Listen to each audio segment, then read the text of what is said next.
Boa noite, queridos irmãos. Saúdo a todos com a graça e com a paz do nosso Senhor Jesus. Amém, queridos? Para os irmãos que estão aqui no templo nesta noite, sintam-se abraçados com a paz do nosso Senhor Jesus. E os irmãos que se encontram em casa, que possam prender a sua atenção em tudo que será feito nessa noite. Que tudo que será ministrado aqui será para a honra e glória do nosso Senhor Jesus. Amém? De início, eu gostaria de convidar os irmãos a abrirem a palavra do Senhor. Na carta de Paulo aos Tessalonicenses, 2 Tessalonicenses, capítulo 1, do verso 3 ao verso 5, será o nosso texto inicial.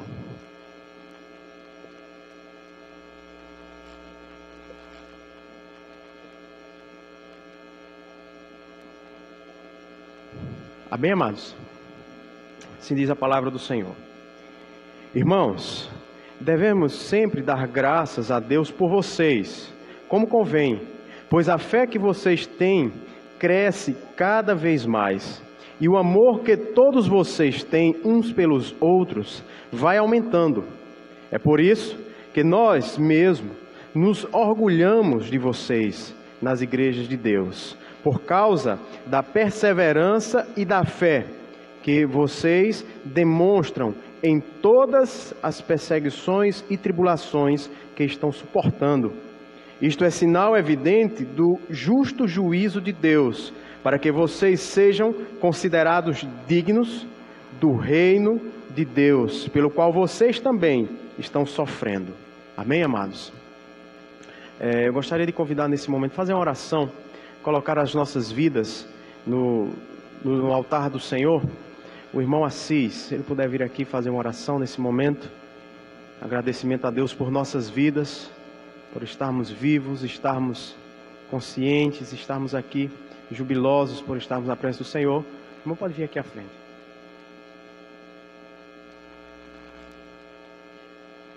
Graças a Pai, irmãos. Então vamos orar ao Senhor. Deus querido, Pai santo e eterno, Senhor Deus, no nome de Jesus, ó Pai, queremos te render graças, Senhor Deus, te agradecer, Senhor, por mais uma vez, ó Deus querido, estarmos reunidos, Senhor Deus, para assim, Senhor Deus, render e celebrar, Senhor Deus, esse culto de adoração ao Teu nome. Ó Pai, que toda honra e toda glória seja dada ao Teu santo nome. Ó Pai querido, pedimos, Senhor Deus, intercedemos ao Senhor, que esteja, Senhor Deus, nos dando, Pai, discernimento, entendimento, Pai querido, para, Senhor Deus, suportar, Senhor Deus, pela Tua mão, esse momento difícil que estamos passando. Ó Deus querido, esse momento, Senhor Deus, que Tua igreja se encontra dispersa, esse momento, Senhor Deus, que a Tua igreja, ó Pai, se encontra, às vezes, ó Deus querido, muitos dos Teus filhos confusos, frios, ó Deus querido, no nome de Jesus, que o Senhor possa estar reavivando a Tua igreja, Senhor. O Senhor possa estar revigorando, Pai querido, a Tua igreja, Senhor Deus, na Tua palavra, no Teu poder, no Teu conhecimento, no nome de Jesus, para a glória do Teu nome. No nome de Jesus, ó Deus, pedimos ao Senhor, Pai, Teu auxílio pelo Teu Santo Espírito, que possamos assim te render, Senhor Deus, louvor e graça ao Teu santo nome nesse momento. No nome de Jesus, assim nós te agradecemos. Amém.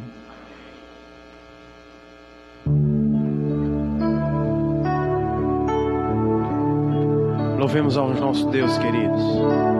E você sintoniza aí o teu pensamento ao trono da graça. Declara que o nosso Deus, nosso Senhor Jesus, é o Todo-Poderoso. Poderoso Deus,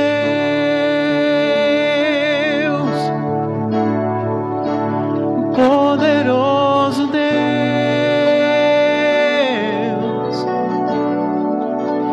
poderoso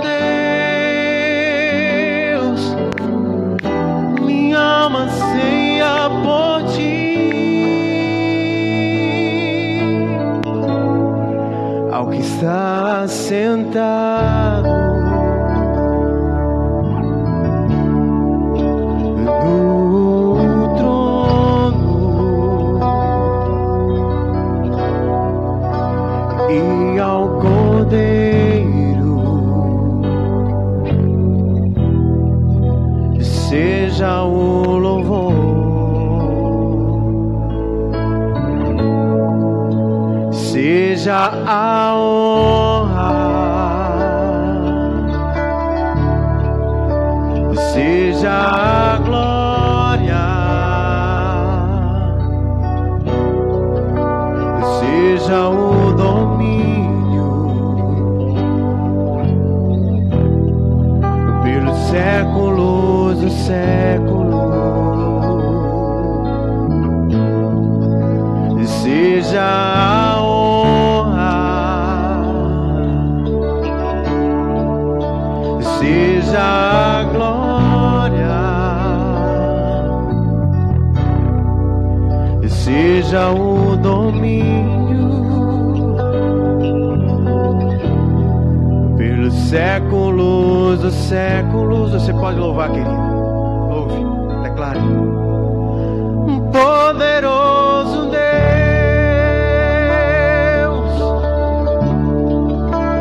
poderoso Deus,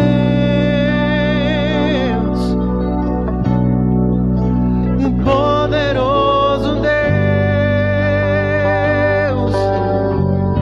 minha alma anseia por ti.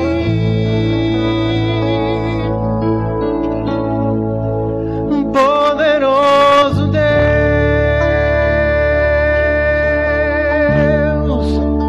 poderoso Deus,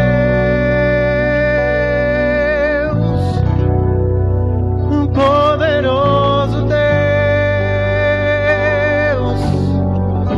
minha alma anseia por ti. Ao que está sentado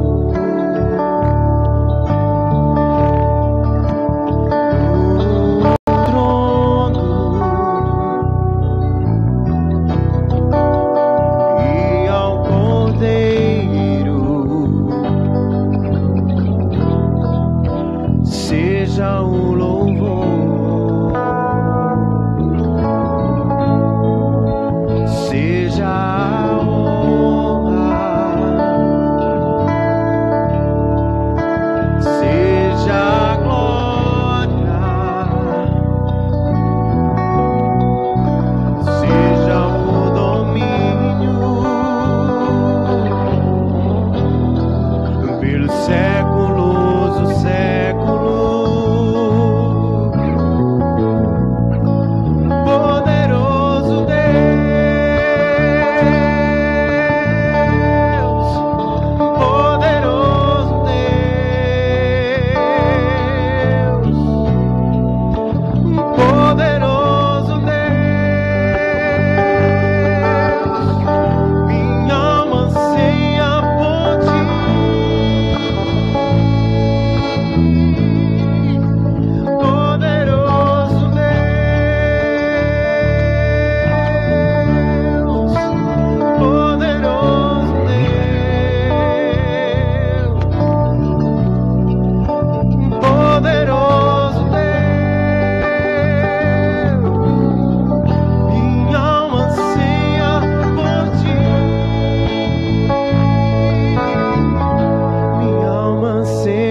Por ti, minha alma anseia por ti, minha alma anseia por ti, minha alma anseia por ti, minha alma anseia por ti, minha alma anseia por ti, minha alma anseia por ti, minha alma anseia por ti.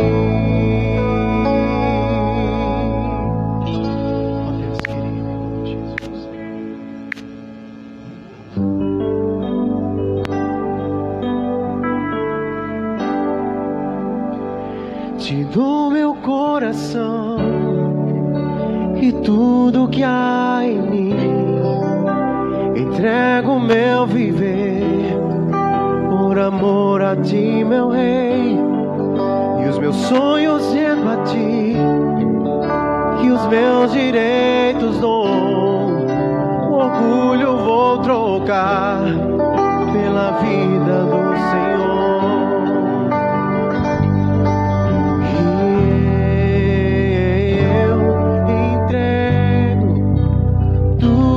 A ti, tu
agradecemos por estarmos aqui nessa noite.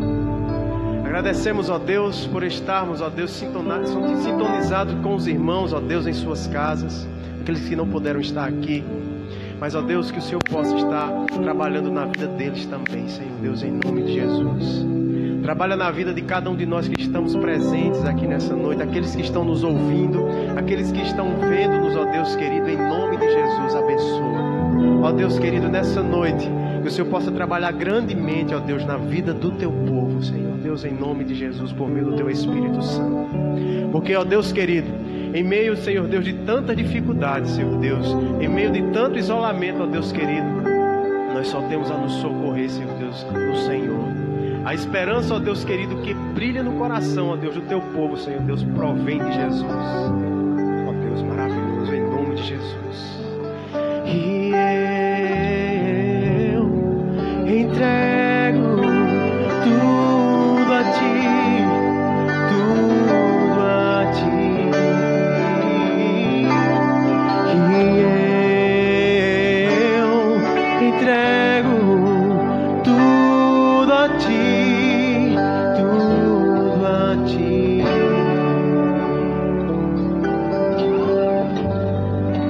Cada vez que a minha fé é provada, tu me dás a chance de crescer um pouco mais. Nas montanhas e vales, desertos e mares que atravesso me levam pra perto de ti. Minhas provações não são maiores que o meu Deus e não vão me impedir de caminhar. Se diante de mim não se abrir o mar, Deus vai me fazer andar sobre as águas, rompendo em fé. A minha vida se revestirá do teu poder, rompendo em fé. Com ousadia vou mover o sobrenatural. Vou lutar e vencer, vou plantar e colher, e a cada dia vou viver rompendo em fé. Cada vez que a minha fé é provada, tu me dás a chance de crescer um pouco mais. É nas montanhas e vales, desertos e mares que atravesso me levam pra perto de ti. Minhas provações não são maiores que o meu Deus e não vão me impedir de caminhar. Se diante de mim não se abrir o mar, Deus vai me fazer andar sobre as águas, rompendo em fé. A minha vida se revestirá do teu poder, rompendo em fé. Com ousadia vou mover o sobrenatural. Vou lutar e vencer, vou plantar e colher, e a cada dia vou viver rompendo em fé. Vou lutar e vencer, vou plantar e colher, e a cada dia vou viver rompendo em fé. Amém, queridos? Que Deus possa cada dia renovar a nossa fé. Nesse momento nós iremos ter o nosso momento de dedicação de dízimos e ofertas. Querido, separa aí na tua casa os teus dízimos, as tuas ofertas. e entre em contato com o nosso tesoureiro, com o irmão Murilo, seja com quem for aqui da igreja, para que ele possa, em um momento oportuno, se dirigir à sua casa e assim recolher os dízimos e as ofertas, querido. É para o mantimento da casa do Senhor. E os irmãos que trouxeram os seus dízimos e as suas ofertas nessa noite, sintam-se à vontade para trazer até o gasofilácio e assim realizar o depósito. Mas que a sua vida seja a maior oferta nessa noite ao nosso Senhor. Amém? Vamos louvar ao nosso Deus. Coloquemos de pé, amados. Vamos ficar de pé. Vem o Senhor, minha vida oferecer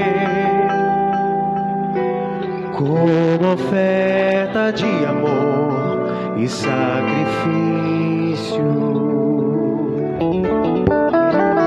Quero a minha vida a te entregar como oferta viva em teu altar. Vem o Senhor, minha vida oferecer como oferta de amor e sacrifício. Eu quero a minha vida a te entregar como oferta viva em teu altar. Pois pra te adorar foi que eu nasci. Cumpra em mim o teu querer, faça o que está em teu coração, e que a cada dia eu queira mais e mais estar ao teu lado, estar ao teu lado, estar ao teu lado, Senhor. Vem o Senhor, minha vida oferecer como oferta de amor e sacrifício. Eu quero a minha vida a te entregar como oferta viva em teu altar. Pois pra te adorar foi que eu nasci. Cumpra em mim o teu querer, faça o que está em teu coração, e que a cada dia eu queira mais e mais estar ao teu lado, estar ao teu lado, estar ao teu lado, Senhor.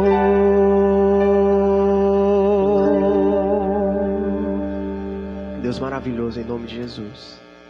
Agradecemos, ó Deus, pelas ofertas. Agradecemos, ó Deus, pelos dízimos. Agradecemos, ó Deus, especialmente por nossas vidas. Que elas possam ser as ofertas agradáveis, ó Deus, com um cheiro suave, Senhor Deus. Em nome de Jesus. Agradecemos pela vida dos irmãos que se encontram aqui hoje, Senhor Deus, em nome de Cristo. E agradecemos, ó Deus, pelo que o Senhor irá nos revelar por meio da Tua palavra neste momento. Em nome de Jesus, ó Deus. Abençoa, ó Deus, a vida do pastor que irá trazer a Tua mensagem. Ó Deus querido, abençoa, Senhor Deus, que ele possa ser um canal de bênção para as nossas vidas. Em nome de Jesus, ó Deus maravilhoso e santo. Amém. Os irmãos podem sentar. Nesse momento, convido o pastor para que assim possa tomar o seu lugar.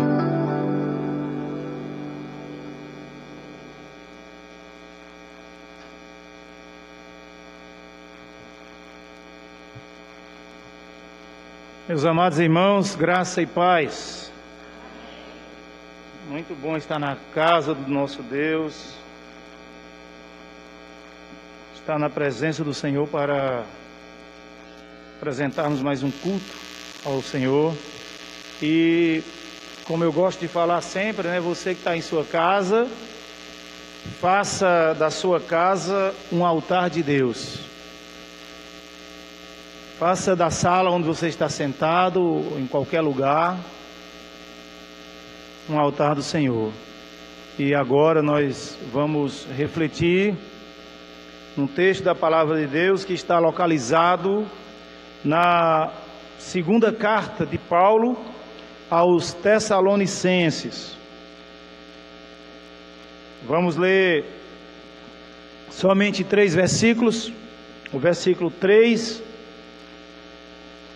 até o 5.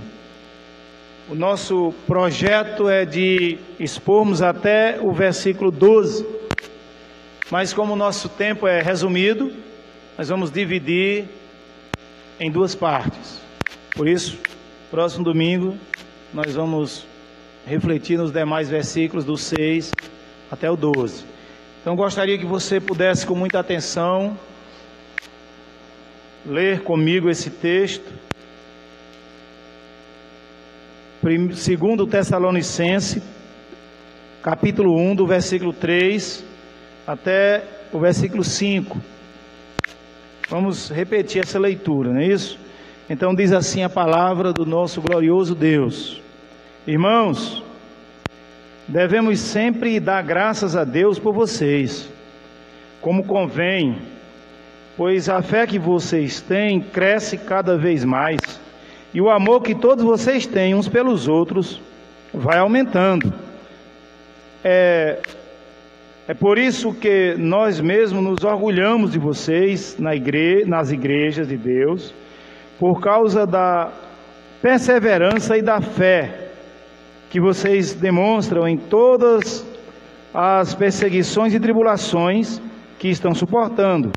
Isso é sinal evidente do justo juízo de Deus, para que vocês sejam considerados dignos do reino de Deus, pelo qual vocês também estão sofrendo. Meus queridos irmãos, eu quero aproveitar essa oportunidade para falar um pouco das virtudes de uma igreja que crescia em meio às tribulações e perseguições. Uma igreja que nos chama a atenção até hoje, chamou a atenção do apóstolo Paulo e de todos da redondeza ali, é que a igreja de Tessalônica, ela não parou sendo alvo dos perseguidores da igreja de Cristo. E eram inúmeros os grupos que perseguiam a igreja na época. Tinha, além do sistema romano, dominado ali pelo imperador de Roma, tinha os gnósticos, tinha outros adversários que tentavam entrar no seio da igreja para interferir. E o apóstolo Paulo finaliza a primeira carta consolando a igreja, levando a igreja a ter uma grande esperança no meio de tanta tribulação. Hoje nós vimos de manhã na nossa escola bíblica, e nós saímos daqui alegre, porque essa mesma esperança, ela é prometida também a nós, aos crentes de hoje, aos servos de Deus, à igreja de hoje. Por isso, mesmo sendo atormentado por todos aqueles grupos de adversário, a igreja crescia. Ela crescia na fé, no amor e no trabalho. Trabalho esse que glorificava a Deus e era exemplo para todas as igrejas daquela região. Tinha uma fé viva, isso nós já observamos na primeira carta, a fé viva, a fé operante. Tinha o amor verdadeiro, e sempre permitia ser persuadida pelo Espírito Santo de Deus. Obedecia com prazer, a ponto de receber elogios do seu treinador, o apóstolo Paulo. Era a igreja modelo, que nós vamos aprender muito com ela nesta noite. Então, meus amados, Paulo, do versículo 3 até o 5, nós percebemos que Paulo expressa sua gratidão e demonstra a sua alegria quando ele fala do orgulho, né, da igreja, que tinha orgulho da igreja. Ele expressa, o sentido desta palavra é alegria, pelo desenvolvimento da igreja no seio do sofrimento, na via da perseguição, na vereda das tribulações. E Paulo se alegra sobremaneira, e ele expressa isso, ele expressa a sua gratidão. No versículo 3 nós percebemos que o apóstolo é grato a Deus pelos frutos da igreja, e os frutos que está destacado aqui nesses 3 versículos, que é o que vamos refletir nesta noite: fé e amor. Fé e amor, nesse versículo 3, ele destaca. E você pode ler comigo o versículo 3, repetindo já a leitura, que ele disse: irmãos, devemos sempre dar graças a Deus por vocês, como convém, como quem diz assim, é justo fazer isso por vocês, pois a fé que vocês têm cresce cada vez mais, e o amor que vocês têm uns pelos outros vai aumentando. Era algo fantástico, algo que enchia os olhos do apóstolo. Parecia, quando ele recebia uma notícia dessa, era como se fosse música aos seus ouvidos, porque ele sentia aquela alegria em saber que ensinou a uma igreja, e que a igreja abraçou a doutrina e começou a servir a Deus com toda força, como quem realiza um sonho. E o apóstolo Pedro também fala da igreja que produz frutos. Ele vai falar na segunda carta, no capítulo 1, versículo 5, até o versículo 8, o apóstolo Pedro fala do desenvolvimento de uma igreja frutífera. E o que é que ele diz? Ele diz no versículo 5, do capítulo 1 de 2 Pedro: por isso mesmo, vós, empregando toda a diligência, acrescentai a vossa fé, a virtude, e a virtude a ciência, e a ciência o domínio próprio a perseverança, e a perseverança a piedade, e a piedade a fraternidade, e a fraternidade o amor, porque se em vez houver e abundarem estas coisas, elas não vos deixarão ociosos nem infrutíferos, no pleno conhecimento de nosso Senhor Jesus Cristo. Pedro destaca uma igreja frutífera, e aí ele vai citando as virtudes de uma igreja que se dedica completamente ao Senhor. E aí ele fala da fraternidade, do domínio próprio, fala da piedade, que é viver em santidade, ter uma vida piedosa.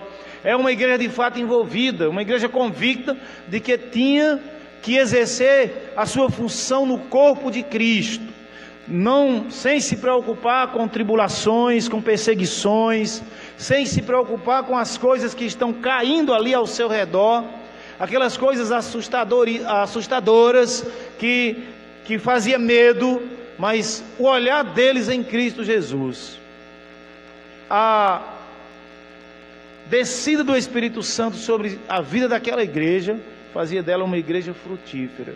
E Paulo destaca exatamente a fé operante. E é interessante que essa segunda carta de Paulo, ele vai citando algumas coisas do tempo em que ele orava pela igreja. Na primeira carta ele orava para que a igreja tivesse esse desenvolvimento, e a igreja foi contemplada pelo nosso Deus por essas bênçãos, passou a ser de fato uma igreja que agradava a Deus. No versículo 4 e 5 do texto que lemos, é destacado a perseverança. Aí ele volta a falar novamente da fé da igreja mesmo sendo perseguida e atribulada. Ele mostra, porque ele faz questão de destacar, e nós já sabemos a história, né, de Tessalônica e de todas as igrejas daquela época. Era uma igreja que crescia no meio do sofrimento. Ela fazia do sofrimento um degrau para subir mais para a presença de Deus. É como aquele ditado, né, é um ditado secular que diz o seguinte: pega as pedras que atiram em você e construa uma casa. A igreja aproveitava aquele momento para crescer. E todo crescimento, todo amadurecimento nasce no meio do sofrimento. Por isso que às vezes Deus permite que o povo sofra um pouquinho para amadurecer, pegar experiência. E a experiência, ela produz esperança.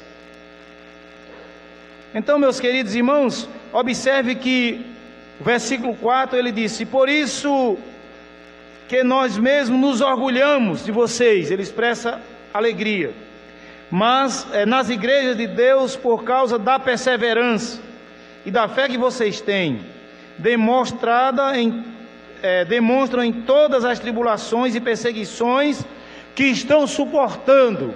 Paulo vê uma igreja que carregava nos seus ombros o peso da cruz, porque suportava tudo aquilo sem tirar o olhar de Jesus. Uma igreja que enfrentava tudo aquilo, mas o seu olhar estava na pessoa bendita de Cristo. Essa igreja aprende a ser uma igreja esperançosa. E como nós sabemos, irmãos, não é fácil. Se você for estudar, se você fizer uma pesquisa sobre a igreja perseguida nessa época, você vai ver que o negócio era doloroso, difícil. Podemos observar, irmãos, Paulo diz no versículo 5 ainda: isto é sinal evidente do juízo de Deus, para que vocês sejam considerados dignos do reino de Deus, pelo qual vocês também estão sofrendo. Paulo fala nitidamente aqui da salvação garantida para os irmãos de Tessalônica, que de fato se converteram, que nasceram de novo, que de fato eram semelhantes a Deus por causa da manifestação do Espírito Santo, por causa do Cristo ressurreto, que dominava os corações daquele povo. Mas, meus amados, na carta que Paulo escreve a Timóteo, ele vai preparando Timóteo, jovem pastor, que ia pastorear a igreja de Éfeso, ia enfrentar também uma série de tribulações. A quantidade de deuses adorados ali eram tremendas, e todo tipo de provações a igreja também ia enfrentar. E ele prepara o pastor Timóteo, jovem, para administrar aquele trabalho e para exortar aquela igreja. E na sua carta, na sua segunda carta, Paulo exorta a Timóteo para não se envergonhar. Observe que em Tessalônica a igreja perseverava, tinha fé e amor. Aqui ele diz: olha, você não pode se envergonhar, mas participar do sofrimento do Evangelho. Timóteo ia assumir aquela igreja, mas ele ia ensinar que servir a Deus nos faz caminhar, nos faz navegar no mar, sobre as ondas do sofrimento. Ele deixa claro, ele exorta Timóteo para não se envergonhar, mas participar do sofrimento do Evangelho. O Evangelho nunca foi, nem é e jamais será aquilo que muitas pessoas ensinam, que o crente vai viver num mar de rosas. Aqui na terra vamos passar por sofrimentos, por dificuldades, para podermos amadurecer, porque o mar, melhor do que um mar de rosa, uma glória incomparável, está lá no céu. Então aqui nós vamos caminhar assim, enfrentando problemas, dificuldades, pandemias e outras coisas. Mas observe que ele disse assim, no capítulo 1, versículo 8 de 2 Timóteo, ele diz: portanto, não te envergonheis do testemunho de nosso Senhor Jesus Cristo, ou do nosso Senhor, nem de mim que sou prisioneiro seu, antes participa comigo dos sofrimentos do Evangelho segundo o poder de Deus. Vá lá, Timóteo, encara tudo isso, não se envergonhe de ser um crente, não abra mão desse título que o Senhor te deu. Não desista jamais, onde quer que você esteja, se identifique como um crente. E é importante isso, irmãos. Se você já viu aquele filme Mais Que Vencedores, foi um filme que foi orientado por muitos pastores para que todos nós pudéssemos assistir esse filme. Eu assisti, e o protagonista do filme, ele vai até um hospital visitar um rapaz. E o rapaz pergunta, ele visita por acaso, ele ia para fazer outra visita, mas por acaso entrou nessa sala, nesse leito, e perguntou àquele homem doente ali, já muito debilitado, e aí ele fez uma pergunta para ele, o doente perguntou: quem é você? Aí ele disse: eu sou fulano de tal, treinador de um time de basquete.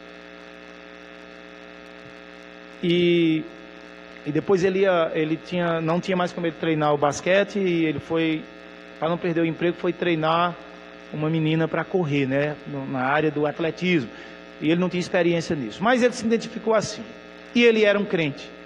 E aquele homem, depois ele foi dizendo, e ele descobriu que ele era crente, e o doente olhou para ele e disse: você não se identificou. Isso foi vergonhoso para ele. Você tinha que dizer antes de qualquer coisa que era servo de Deus. E ele ficou envergonhado. Por quê? Paulo exorta Timóteo aqui: você não pode se envergonhar.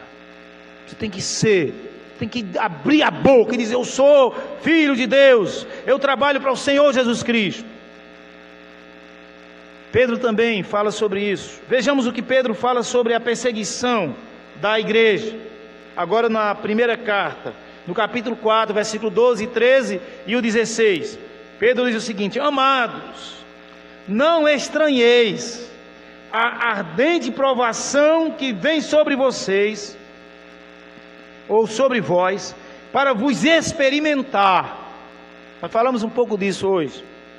Também assim, eu lembrei desse versículo e disse que à noite ia falar, quando falamos sobre os testes, não foi, Murilo? Como se coisa estranha vos acontecesse. Ele diz: não estranheis, amados, não estranheis a ardente provação que vem sobre vós, para vos experimentar, como se coisa estranha vos acontecesse. Ele deixa claro aqui que as tribulações, os problemas, as coisas que chegaria ali na igreja, que Pedro orientava através dessa carta, no caso as igrejas, né? Eles não ficassem surpresos, porque ia acontecer, tá? Quando chegar, não ache nada estranho, não. Isso é para testar a gente. Aí ele diz no versículo 13: mas, ao invés de estranhar, ele diz: mas regozijai-vos por ser de participante das aflições de Cristo. Observe o encorajamento que Pedro dá a uma igreja sofrendo. Para que também na revelação da sua glória vos regozijeis e exulteis. Aí lá para o 16 ele diz: mas se padece como cristão, não se envergonhe, antes glorifique a Deus neste nome. É o que Pedro transmite para aquela igreja, para as igrejas pelas quais ele enviou a sua carta. E nós percebemos, irmãos, que os sofrimentos, essas coisas que causam angústia e medo, pavor, não é algo novo, vem de longe. Então a igreja já era preparada, e agora Deus também nos prepara. Por quê, irmãos? Porque nós não podemos parar, eu e você, não podemos parar diante das aflições, mas que cresçamos na fé, na esperança, no amor, e que jamais paremos de glorificar o nosso eterno Deus. Esse é o nosso encorajamento. Jamais paremos de glorificar o nosso eterno Deus. Por quê? Se Paulo expressava gratidão pelaquela igreja, alegria pelo desenvolvimento da igreja no seio da tribulação, nós vamos encontrar muitas pessoas que vai dizer que está sofrendo, que vai dizer que está agoniado, preso. Talvez você que está me ouvindo seja esta pessoa que reclama de tudo, mas eu quero dizer uma coisa: você é crente. Vou falar exclusivamente para aqueles que são crentes agora. Uma lição quero tirar para as nossas vidas: você é um servo de Deus. Você um dia levantou a sua mão, que é o sistema tradicional de demonstrar que estamos nos entregando a Cristo. Você fez um curso de discipulado, você desceu as águas, se batizou, agora é membro de uma igreja. E por ser membro desta igreja, você aprendeu no discipulado que é membro do corpo de Cristo. E por ser membro do corpo de Cristo, nós somos convocados por Deus para glorificarmos o seu nome. Somos encorajados por sua palavra de Gênesis a Apocalipse para produzirmos frutos. E eu quero lhe fazer uma pergunta: quantas pessoas têm agradecido a Deus por nossas vidas, por encontrar em nós o brilho do Senhor Jesus Cristo? Assim como Paulo encontra naquela igreja e agradece a Deus. Quem já falou de nós assim, dessa forma? Louvado seja Deus pela vida de fulano, pela vida de fulana, porque tem demonstrado que é um servo de Deus. Nós precisamos produzir esses frutos para que as pessoas sejam persuadidas por Deus através de nós, porque Jesus não vai descer do céu mais uma vez para morrer, para sair curando o povo como ele fazia. Não, agora ele vai usar a gente, irmãos, e essa responsabilidade é minha e sua, não para nos exibirmos diante da sociedade, mas para que através de nossas vidas Deus seja glorificado. É isso que tem que acontecer. Então, você já parou para pensar nisso? Se você está dando esse testemunho, se lá dentro da sua casa, você que é homem casado, a sua esposa se alegra porque não porque você é um marido bom, que tem muitos maridos excelentes que não são crentes, que cuida direito da esposa, mas olha para você pelo fato de você ser um servo de Deus, e ela dizer: olha, meu esposo é uma bênção na presença de Deus. Isso é muito importante. E da mesma forma, mulheres, o esposo de vocês tem que ver Cristo em vocês e dizer: a minha esposa é uma bênção por ser uma grande serva do Senhor. Os filhos, os pais têm que olhar e glorificar a Deus, porque os filhos são bênçãos. Os filhos têm que olhar para os pais e se animar, se envolver com Deus, porque meus pais, não é porque são meus pais, é porque eles são servos de Deus, por isso que eles são bênçãos. Isso que nós temos que fazer neste mundo.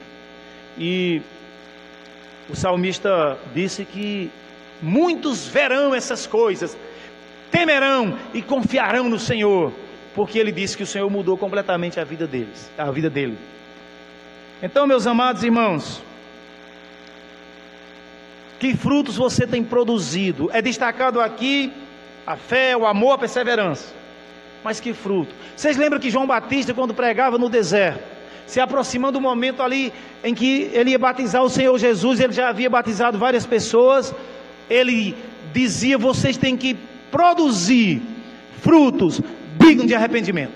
Será que nós temos produzido esses frutos dignos de arrependimento? O que é isso? É quando alguém olha para nós e vê Cristo em nós. De fato, Ele mudou. Irmãos, não é que você tem que ser perfeito em tudo, mas as pessoas precisam ver em nós o desenvolvimento, o crescimento. Perfeição, segundo a palavra de Deus, para seres humanos imperfeitos, é progressão.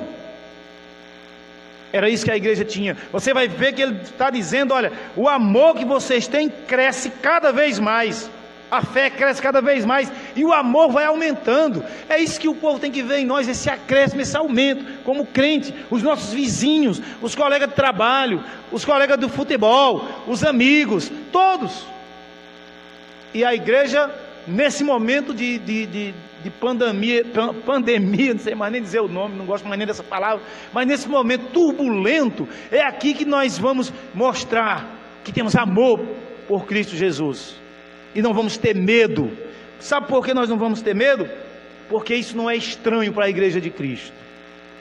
Então, meus queridos, observe, irmãos, será que nós temos produzido esses frutos ou não estamos produzindo absolutamente nada? Mas uma coisa é certa, precisamos produzir frutos do Espírito Santo. Nós precisamos produzir esses frutos, para que Deus seja glorificado nas nossas vidas, para que tenhamos alegria em nós da salvação. Porque uma vez salvo é salvo para sempre. Mas eu acredito que tem muitos que ainda não são salvos, mesmo nas igrejas. Mas a partir do momento que ele começar a sentir a alegria da salvação, é uma coisa tremenda. Que quando você viu que Davi cometeu aquele pecado, na oração do Salmo 51 ele diz: Senhor, me devolve a alegria da salvação. O pecado comeu a alegria da salvação de Davi. Ele estava tão revoltado consigo mesmo, que aí ele disse: não, Senhor, eu já estou quebrantado, os meus ossos estão moídos, mas agora eu quero que o Senhor me devolva a alegria da salvação. É isso que nós temos que ter, alegria da salvação. Essa alegria é transformada nas bem-aventuranças de Mateus capítulo 5, porque é algo que é colocado tão somente pelo Senhor Jesus Cristo. Então, meus amados, nós precisamos sim. Eu quero fazer uma pergunta aqui para que você responda para você mesmo. Você tem perseverado, mesmo passando por momento difícil, momentos críticos? Você tem perseverado assim? Você que está me ouvindo, você tem insistido? O negócio está ruim, você tem insistido? O negócio está bom, você tem insistido? Você tem tirado o olhar de Cristo? Perseverar é uma grande virtude na vida do servo de Deus, que ele não vai olhar os arranhões da vida, ele não vai olhar os espinhos, mas ele vai olhar para Jesus Cristo. Nós precisamos perseverar em meio às perseguições. Nós temos percebido algumas coisas estranhas no meio da igreja na pandemia. De modo geral, nós temos visto, e alguns têm comentado, que alguns crentes estão com saudade da igreja. Mas algumas igrejas foram abertas com uma certa capacidade, e eu acredito que poucas delas passaram de 50% da capacidade. E outra coisa que nós temos percebido, que tem assim me chamado muita atenção, é que nós aconselhamos as pessoas do quadro de risco a ficar em casa. Mas eu tenho conversado com alguns colegas, e as pessoas do quadro de risco estão vindo à igreja. E alguns que não são do quadro não estão vindo. Bom, que Deus abençoe e que você possa refletir sobre isso. Mas, meus amados irmãos, nós não devemos estranhar essas coisas. Temos que ser prudentes, sem sombra de dúvida. Mas nós temos que confiar no Senhor, acreditar no Deus, e por poucas coisas não devemos desistir. Então, meus amados irmãos, olhe para Jesus Cristo, seja perseverante, não desista. Por quê? Paulo deixa claro, Pedro, não estranheis essas coisas. São coisas que vêm para testar. Nós somos testados todos os dias. Nós não estamos sendo provados como Jó, mas temos as provações também. Por isso precisamos perseverar em meio às perseguições e tribulações. E você, meu irmão, que já orou a Deus, pedindo: Senhor, eu quero que a minha vida espiritual cresça. Chegou o momento, irmãos. Chegou o momento. Na verdade, todo o tempo é o momento, mas agora não tem uma oportunidade maior do que essa, para você se dedicar mais a Deus. Você tem se envergonhado do Senhor? Paulo orienta Timóteo: Timóteo, não se envergonhe, você é jovem. Fala para a igreja com ousadia. Trata os mais velhos como se fossem teus pais, com muito respeito. As senhoras, mas não se envergonhe do testemunho do nosso Senhor Jesus Cristo. Nós também, irmãos, não devemos nos envergonhar de ser crente de forma alguma, dentro da sociedade. Eu e você, nós temos que nos identificar antes de qualquer coisa como servo de Deus. Temos que nos identificar assim, aproveitar a oportunidade e nos identificarmos como servos de Deus. Uma pergunta interessante, já estou caminhando aqui para o final. Você tem participado de momentos felizes na igreja? Temos ido para os momentos, para as festas de aniversário. Vem um pastor de fora pregar, vem um grupo de louvor, e nós nos entusiasmamos. Mas e do sofrimento da igreja? Você tem participado? Na maioria das vezes nós não queremos participar do sofrimento. Qual é o sofrimento de hoje? É sair no meio do sol para levar a palavra de Cristo. Não vem do mesmo tanto que vem para a festa. Eu até entendo que é praticamente impossível, né? E todo mundo, por conta de alguns afazeres, de alguns que não têm condições físicas de ir, eu vou entender tudo isso. Mas o número é tão pequeno que chega a doer nos que vão, muitas vezes. Mas que Deus seja glorificado. Eu estou mostrando porque, da maneira que eu quero participar, meu irmão, da sua festa de aniversário, comer aquele bolo delicioso, aquele salgado, tomar um refrigerante, eu tenho que participar no momento de dor que você estiver. Tá certo? Então, meus irmãos, o sofrimento. Participa do sofrimento, Timóteo. Não se envergonhe não. Olha, eu estou preso aqui como um malfeitor, mas não se envergonhe de mim não. Paulo disse isso. Então, meus amados, muitas vezes não queremos o sofrimento de forma alguma, que representa o nosso esforço na obra de Deus. Não queremos demorar nem muito tempo orando. Não queremos demorar nem nos cultos doutrinários, nem nos cultos de oração. Escola bíblica dominical tem sido uma negação. Se a gente for olhar para a quantidade que vem ouvir o professor ensinar, infelizmente, meus amados irmãos, muitos não querem sofrer obedecendo ao Senhor.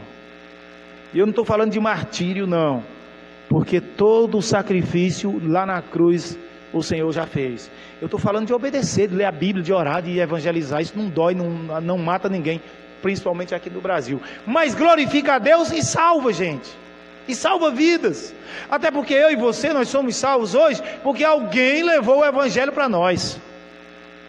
Então, isso é participar, irmãos, desse sofrimento. É produzir frutos, é a fé crescendo e o amor aumentando. Você, meu querido irmão, faz parte desses muitos que não querem sofrer por Cristo. Eu acho que nós precisamos orar e dizer: Senhor, me fortalece e me capacita para que eu possa produzir esses frutos e desenvolver em mim um coração de servo, escravo do Senhor Jesus. Por isso, queridos irmãos, as aflições que surgem não devem nos surpreender de forma alguma, pois elas aparecem para nos experimentar. Se vencermos, fortalecidos seremos por Cristo. Mas sabe quem é que vai vencer? O perseverante. Sabe quem é que vai vencer? Aquele que tem tem o objetivo de glorificar a Deus. Tem adoração, como diz aquela música, no seu DNA. Aquele que não olha para a esquerda nem para a direita, mas que diz como Paulo: eu esqueço as coisas que para trás ficaram. Esquece as coisas que para trás ficaram. O que? O pecado, os momentos de negligência, até as coisas boas que fizemos. Vamos avançar para as que estão dentro de nós, porque isso é característica de um crente forte, determinado a glorificar, a obedecer ao Senhor Jesus Cristo. Temos que nos alegrarmos por sofrer por Cristo e não lamentar como vítimas indefesas. Engraçado que meu pai era um homem que não teve o privilégio de estudar, sabia escrever apenas o seu nome, porque ele aprendeu a desenhar, mas ele sempre reclamava esse negócio de lamúria. Meu pai não aceitava lamentação, porque ele aprendeu a crer no Deus que providencia as coisas. Então, não dá para a gente viver sofrendo como, meus amados irmãos, como vítimas indefesas, porque Cristo é a nossa defesa. Dá para a gente sofrer se Cristo é a tua defesa, meu irmão. Dá para a gente reclamar da vida. Eu sei que nós reclamamos porque somos humanos, cheios de defeitos, mas se nós nos envolvermos com esse Cristo vencedor, seremos mais que vencedores. É a palavra dele quem garante isso lá em Romanos. Ele é digno de glória. Nada pode parar um adorador, como a música que o grupo Remidos canta. Nada pode parar um adorador de adorar e glorificar o Senhor, que concede vitória para quem produz frutos. Isso é claro na Bíblia. A vitória é para os produtores de frutos, que não são eles quem produz, mas o Espírito de Deus que habita neles. Se você crê, diga amém, meu querido. Não podemos parar diante das aflições, mas que cresçamos na fé, na esperança, no amor, e que jamais paremos de glorificar o nosso eterno Deus, e que esse Deus abençoe a sua vida em nome de Jesus. Irmão Júnior, vamos cantar Nada Pode Parar um Adorador. Depois eu estarei orando, sem me preocupar com a live. Se a live parar, a gente continua orando, e o nosso Deus não para não. Deus não depende de live, não é isso? Então vamos cantar, Júnior, aqui. Nada pode parar, calar um adorador. Não pode calar e também não pode parar, né, irmã Cláudia? Nem cala e nem para o adorador, e que nós possamos lutar, meu irmão, para sermos esses adoradores. Amém, Chaguinha? Vamos caminhar nessa luta firme, que é isso que o nosso Deus deseja para todos nós, né, Rafa? Então vamos firme aí, nessa jornada maravilhosa, como diz o nosso amado pastor Abelardo. Vamos ouvir essa canção e em seguida estaremos orando.